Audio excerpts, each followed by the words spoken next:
Hey, what's going on, everybody? Welcome back to the channel. Right now, I'm just relaxing with Doppler. We're out here on the field here, just enjoying a beautiful morning.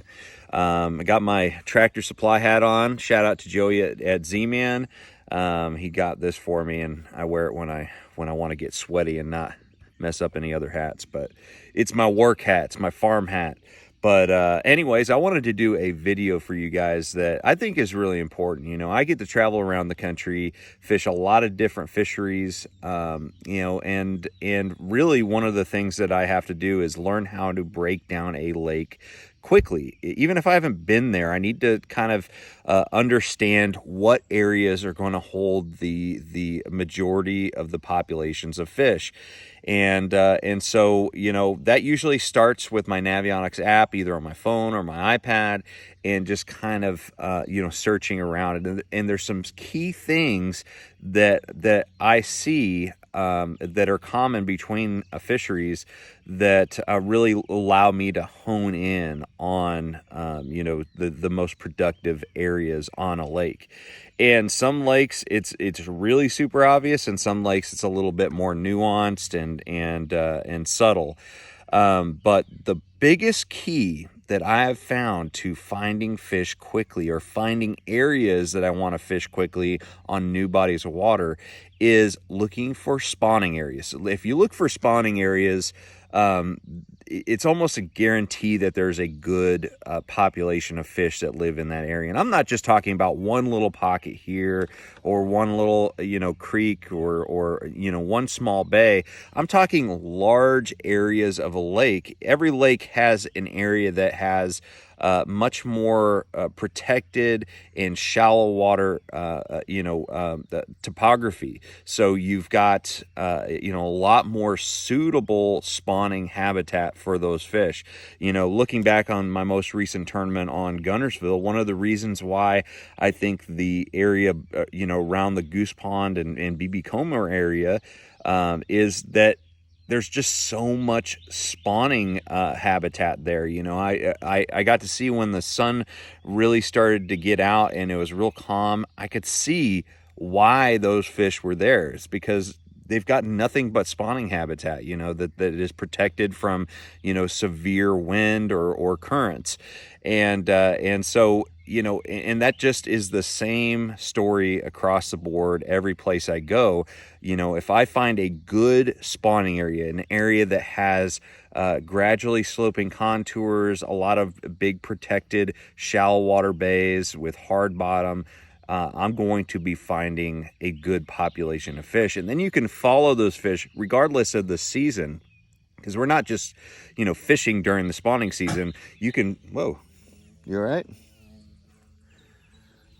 Because he ate something, didn't agree with him. But you know, we're not just fishing in the spawning season. We're fishing in the you know, the summertime, the fall, the winter. If you look for those spawning areas, those are the areas that are going to have the best population of fish, and you can work your way out or in and figure out where they are depending on the season. So let's look at the Navionics app here. I've got the Navionics app about to be pulled up. All right, so let's go into the Navionics app here. So let's look at Chickamauga. I mean, we live out here. You know, what are some of the most popular areas? The first one right here is the Harrison Bay area. Harrison Bay, for instance, has a ton of great spawning habitat. So it's no you know, mystery why there's a lot of good fish here and a huge population of fish. You got these big spawning bays right here. You got creeks, you know, like this one. Those are all areas that the fish can spawn. And then you've got this giant spawning flat in the center of it, you know, around the islands there. So that's a good. And then you got, of course, these southern, you know, creeks and bays that allow spawning habitat. And then you've got a whole other creek that is also good for spawning habitat as well. So that is the reason why that you know, Harrison Bay is such a huge player in tournaments and just fishing in general. Same thing goes with Chester Frost. I mean, this is just one giant spawning bay. And so you know, when they spawn, they're obviously going to be in those suitable spawning areas. But then after that, they kind of start to pull out to structure, all kinds of stuff. And you may find them on the main river channel during the summer, but you're not going to find them very far away from this big spawning bay, which is the key point here.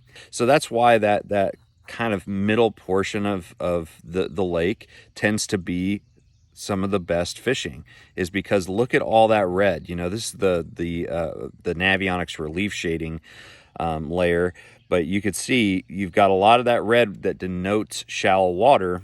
And so there's all kinds of spawning habitat here. Once you get into, you know, the southern region, I'm not saying that there's not a lot of great fishing down by the dam, because there is, but I don't think there is near the population of fish down there. So if you're looking to put yourself in a high percentage area, you want to be around those spawning bays. And so really that whole mid-lake region is going to treat you right there.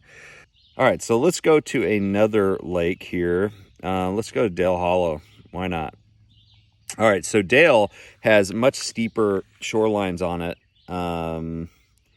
but still I can use this map to really find the locations where I think that the most suitable spawning habitat is going to be. So the most the areas where the most fish can spawn. And you know, already I'm looking and I see, you know, these areas right here, they've got more gradually sloping, you know, banks, protected bays, pockets, you know, shallow contours, all those areas. This area right here looks really good, and I've actually fished there, and it is pretty good.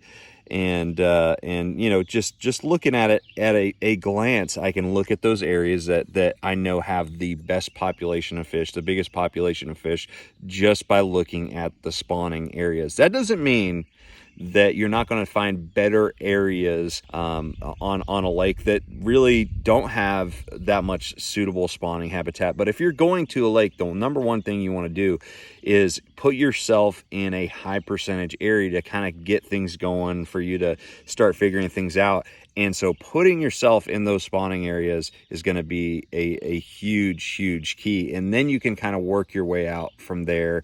And you know, once you generate a pattern, you can start working it around the lake. So anyways, those are just my thoughts. It's a strategy that has worked for me for many years.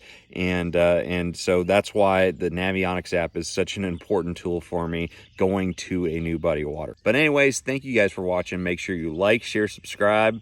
Let me know if this helped in the comments below. I'm going to see you out on the water.